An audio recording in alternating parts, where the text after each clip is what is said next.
Greetings and welcome to this edition of the Pastor's Study. Remember that these sermons are being brought to you by the Church of God Seventh Day with headquarters in Salem, West Virginia. Please contact us if you would need any additional information. We'd be glad to put you on our mailing list or respond to a request for a ministerial visit. Please do so. We'd like to hear from you.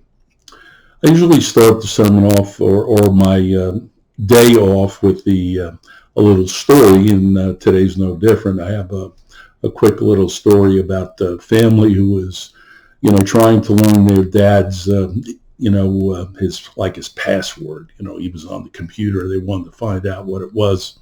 So finally, one day, little girl sneaks up behind him, and she's watching him. And she said, "I've got Daddy's password. I've got Daddy's password." And they said, well, tell us, what is it?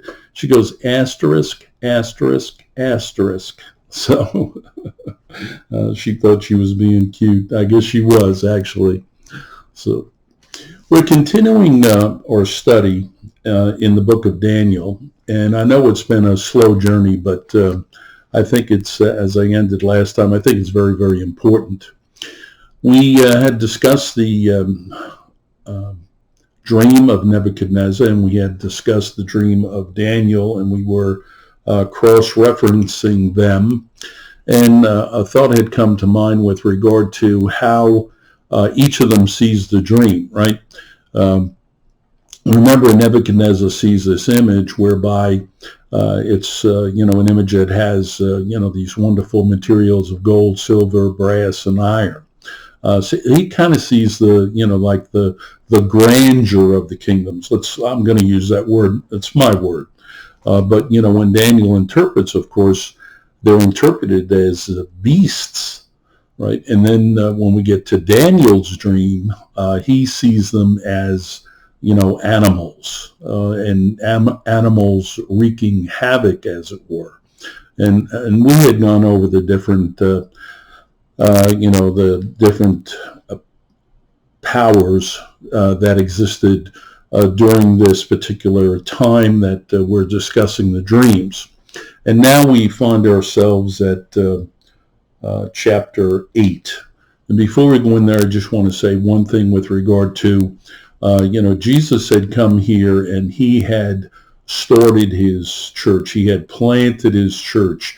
We had likened it to the grain of a mustard seed, which one of the references that we had used talks about. The kingdom of heaven is like. And so he plants the church. And of course, what happens is Satan comes along and he plants his church. He uses the Roman kingdom to establish the Roman church. And that Roman church comes about, I'm going to say, approximately 300 years after Jesus has planted his church. So keep that in mind as you study and as we go through some of these, various sermons that we give every Sabbath. Now, in chapter 8, I have a subheading that says the ram and rough goat vision, and the vision is described in verses 1 through, I think it's 14, and then the vision is interpreted from 15 to, to the end of the chapter. So we'll go through that. And in verse 1 of chapter 8 of Daniel, it says, "In the 3rd year of the reign of King Belshazzar, a vision appeared unto me, even unto me Daniel, after that which appeared unto me at first. And I saw in a vision, and it came to pass, when I saw, that I was at Shushan in the palace, which is in the province of Elam, and I saw in a vision, and I was by the river Ulai.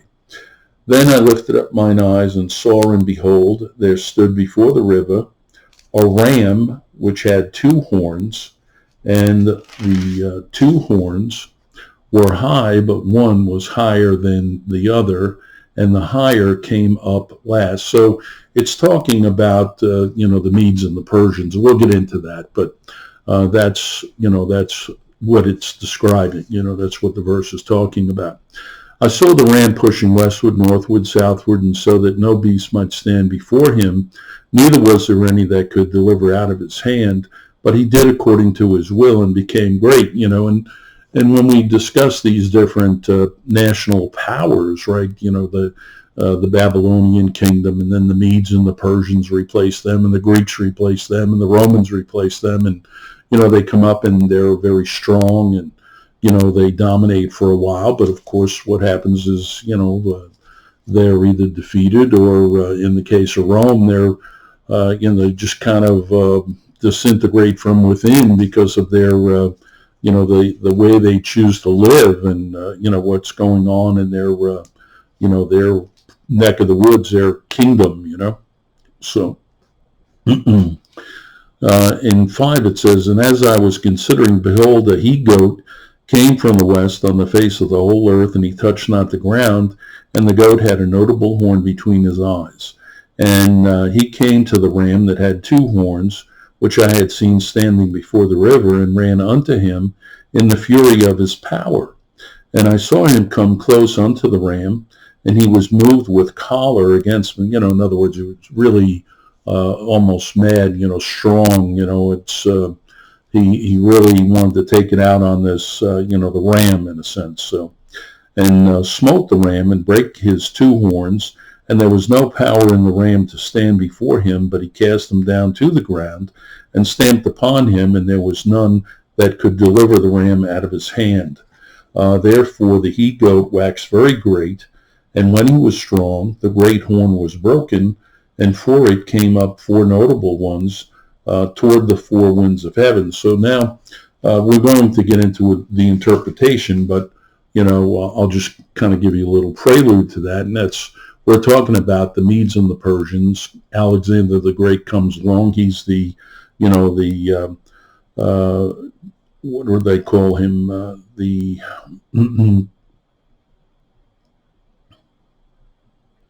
he-goat waxed very great. So that's referring to Alexander the Great. And of course, he annihilates not only the Medes and the Persians, but he kind of defeats everything that's around him. And that was the old story. I think I had mentioned that either last time or the time before. It was he was a young man, and he had conquered everything that there was to conquer. It was almost like somebody said he sat down and cried because there was nothing else left for him to conquer. And so that's how the story goes. And he did die at a very, very young age, and his kingdom was divided by his 4 generals, right? So, and then in 9, I want you to note, it says that, "And out of one of them came forth a little horn, which waxed exceeding great toward the south, and toward the east, and toward the pleasant land." Now, this is talking about a man by the name of Antiochus Epiphanes. And I used to think long ago that he was part of the Roman Empire, but he's really part of the Greek Empire. He came from Syria, and he was a descendant, it would be a descendant of one of the generals that took a portion of Alexander's kingdom. And so when it talks now that in 9, "And out of one of them came forth a little horn, which waxed exceeding great toward the south, and toward the east, and toward the pleasant land." The pleasant land would be Israel. Excuse me. "And it waxed great even to the host of heavens, and cast down some of the host, and of the stars to the ground, and stamped upon them. Yea, he magnified himself, even to the prince of the host, and by him the daily sacrifice was taken away, and the place of his sanctuary was cast down." And when he went into Jerusalem, and into Israel and Jerusalem, he stopped the daily sacrifice. And what he did was he just did vile things. I mean, he was a vile man, and he did vile things up to and including sacrificing like a pig on the altar in the holy place. And the priest, the priest of Israel would never sacrifice something unclean to God. And this man took that to, in other words, I guess he was trying to think, how can I really defile this place? What would be the, kind of the worst thing I could do to defile it? And so this is what he chose to do, and that was sacrifice a pig on the altar there in the holy place. And he caused the daily sacrifices to cease. He wouldn't allow them to do that any longer. So this, like I said, this guy was a very, very wicked man, very, very, very vile. So now, if we go down to 15, 15 will give us the interpretation, but it's going to pretty much give you most of what we talked about already. It says, "And it came to pass, when even I, Daniel, had seen the vision and sought for the meaning, then behold, there stood before me as an appearance of a man, and I heard a man's voice between the banks of Uli, which called and said, Gabriel, make this man to understand the vision." So we're talking about the angel Gabriel, one of the archangels. He and Michael are archangels, and Gabriel is coming to him to interpret the vision for Daniel. In 17 it says, "So he came near where I stood, and when he came I was afraid, and fell upon my face. But he said unto me, Understand, O son of man, for at the time of the end shall be the vision. Now as he was speaking with me, I was in deep sleep, on my face toward the ground, but he touched me and set me upright. And he said, Behold, I will make thee know what shall be in the last end of the indignation, for at the time appointed the end shall be." So again, remember, we're talking about prophecy. As we're reading Daniel, what he's talking about here hasn't taken place yet. He's also indicated to us that he had this vision when Belshazzar was the king. And remember, Belshazzar is the same king that was the king of Babylon, who saw the handwriting on the wall. So the Babylonian kingdom is still in power when he's having this particular dream. Nothing has changed yet. So what we're talking about are events that are going to take place in the future. So when we talk about the ram and the rough goat and everything like that, it hasn't taken place yet. Gabriel comes and he tells him what this is all about. Daniel is still a prisoner in the kingdom of Babylon. That hasn't changed yet. It will change, but it hasn't changed yet. In verse 20 it says, "The ram which thou sawest having two horns are the kings of Media and Persia, and the rough goat is the king of Rishia. And the great horn that is between his eyes is the first king." So that would be Alexander the Great. Now, that being broken, so they indicate what happened was he had this great horn, of course, but the horn is broken. So he's dead. And it said now in 22, "Now that being broken, whereas four stood up," those would be his four generals, "four kingdoms shall stand up out of the nation, but not in his power." So they divided up the kingdom. So they had their own little section, whereas before that he was the the leader of the whole, like all of Greece, and because of his military accomplishments, he was referred to as Alexander the Great. As a young man doing what he did, I think everybody was probably, astonished at that particular time. So the four kingdoms, the four generals have four kingdoms. They shall stand up, and this is the latter part of verse 22, stand up out of the nation, but not in his power. And in the latter time of their kingdom, when the transgressors are come to the full, a king of fierce countenance and understanding, dark sentences, shall stand up. Now this is, we're talking about Antiochus Epiphanes. And his power shall be mighty, but not by his own power. And he shall destroy wonderfully, and shall prosper in practice, and shall destroy the mighty and the holy people. So again, it's referring to the places that he conquered. He's from Syria. And so it said, right, it talked about that if we refer back to verse 9, it says, out of one of them came forth a little horn which waxed exceeding great toward the south, toward the east, and toward the pleasant land. So the surrounding area of Syria is what they're talking about. So back to verse 25. And through his policy also he shall cause craft to prosper in his hand, and he shall magnify himself in his heart, and by peace shall destroy many. He shall also stand up against the prince of princes, but he shall be broken without a hand. And I think, not mistaken, he had an internal issue. I don't know if he had, God caused him to have cancer, or just the fact that his belly broke open in a sense, and he was so vile and wicked. I mean, it was just bad. So he was broken without a hand.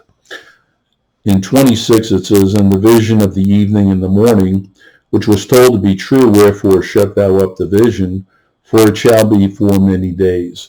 And I, Daniel, fainted and was sick certain days. Afterward I rose up and did the king's business, and I was astonished at the vision, but none understood it." Well, we understand more of it now today than he did at that particular time, of course, because prophecy for him became history for us, and we can put all those, different pieces together. Now, when we get into chapter 9, in the beginning of 9, he has the vision of the 70 weeks prophecy. And this, it says that is discussed through verses 1 through 27. And he has a prayer which starts in, I think it's 4. It says Daniel's prayer and confession. It says, "And I set my face unto the Lord to seek by prayer and supplications with fasting and sackcloth and ashes. And I prayed unto the Lord thy God, and made my confession, and said, O Lord, the great and dreadful God, keeping the covenant and mercy of them that love him, and to them that keep his commandments." Right? So when we refer back to verse 2, it says, "In the first year of the reign of I, Daniel, understood by books the number of years whereof the word of the Lord came to Jeremiah the prophet, that he would accomplish 70 years in the desolations of Jerusalem." And I think I mentioned to you that Daniel was probably in captivity most of his life. I mean, I don't know how long Daniel lived. I don't know if there's some kind of a reference to his age, but he was a young boy when he got brought to Babylon. He lived through Babylon and then the Medes and the Persians, but he knows that Jeremiah the prophet had said that Jerusalem was going to be desolate for 70 years. So keep that in mind. He goes on and he prays. We won't go through the prayer. Of course, it's a wonderful prayer. Always giving God the recognition. That's the most important thing. I cannot express that enough to you. God is the one that deserves all the credit. If you come to some understanding in the Word of God, it's God helping you to understand it. For those of us that are baptized, it's because he has given his gift of the Holy Spirit to help us understand. And that is something that is really important when one goes through God's Word and studies the Bible, so that they would get understanding, they would get wisdom, and know what it is that he's talking to us about. So Daniel always recognizes God, and I share that with you to say that, you should as well. We should as well.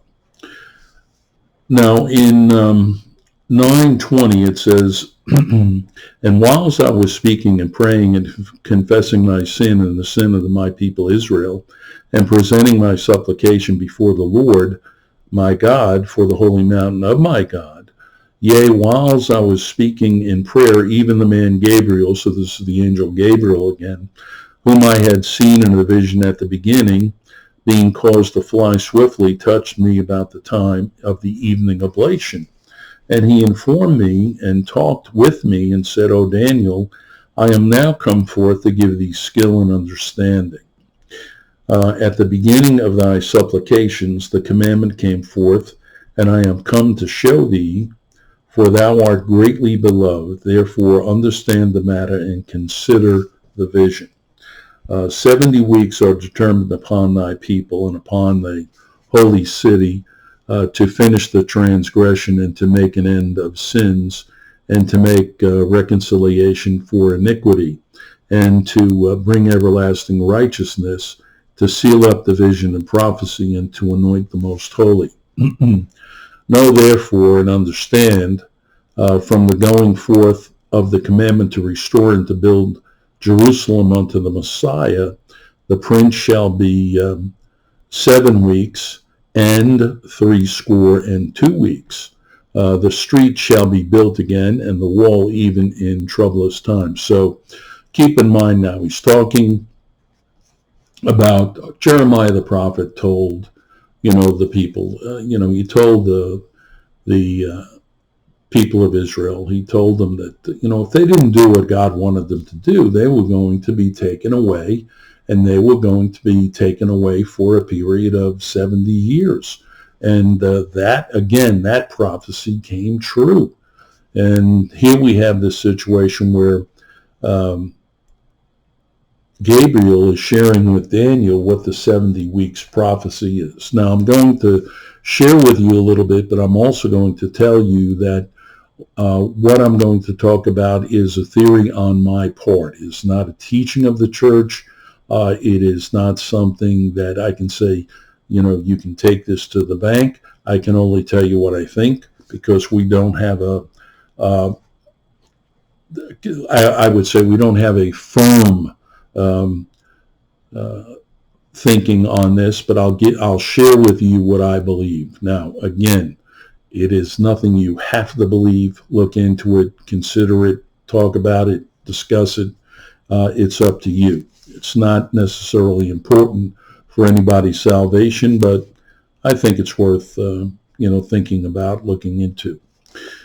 In verse 25, again, it says that it's a 70 weeks prophecy, but the 70 weeks comes in different shapes and sizes. When I say that, some will tell you that it represents, a week represents 7 years, and then the 7 times 7 would be 49, and then of course later on. So I can't give you all the the calculations and configurations and everything, but I can tell you this, that if you look at 25, it says that it talks about 7 weeks and it talks about 62 weeks in chapter 25. If you take the 7 and the 62, that gives you 69, indicating that there would be 1 week left. And I believe that week has been broken down in the following manner, that when Jesus came upon the scene, his ministry was 3.5 years. And I believe that his 3.5 years represents 3.5 days of the last week. When you turn around, it says in 26, now keep in mind, they've already talked about the 7, and they've already talked about the 62. In 26, it says, and after 62 weeks. Now, that's not just 62 weeks. It would be 69 weeks, right? It says, shall Messiah be cut off, but not for himself and the people of the prince that shall come shall destroy the city, and the sanctuary, and the end thereof shall be with a flood, and unto the end of the war desolations are determined. He shall confirm the covenant with many for 1 week, and in the midst of the week he shall cause the sacrifice and oblation to cease, and for the overspreading of abominations. And anyway, so if you take into consideration that we could possibly be in that 70th week, and the beginning of that 70th week was Jesus, his public ministry of 3.5 years. And it says he was cut off in the midst of the week. We know that Jesus was crucified on a Wednesday. That would correspond with the midst of the week. It would also correspond with the midst of the 70th week. And then I think what makes sense to me is that we have the 2 witnesses that come along, and their witnessing is for 42 months, and 42 months is 3.5. It would be like 3.5 years, but equating that to the same thing that I'm using for Jesus, his ministry being 3.5 years, their witnessing for 3.5 years. I'm thinking that that could possibly close out that 70th week. Again, this is my thinking, my theory. It isn't a teaching. It isn't a doctrine. It's just something for you to look at and consider. I think it's worth considering, but again, I'm sure I could have a discussion with many people that it could represent something else, but I share that with you for your study. All right. We'll leave it here for now. We'll start off with chapter 10 next time. And until next time, this is Pastor Bud Randall saying goodbye, friends.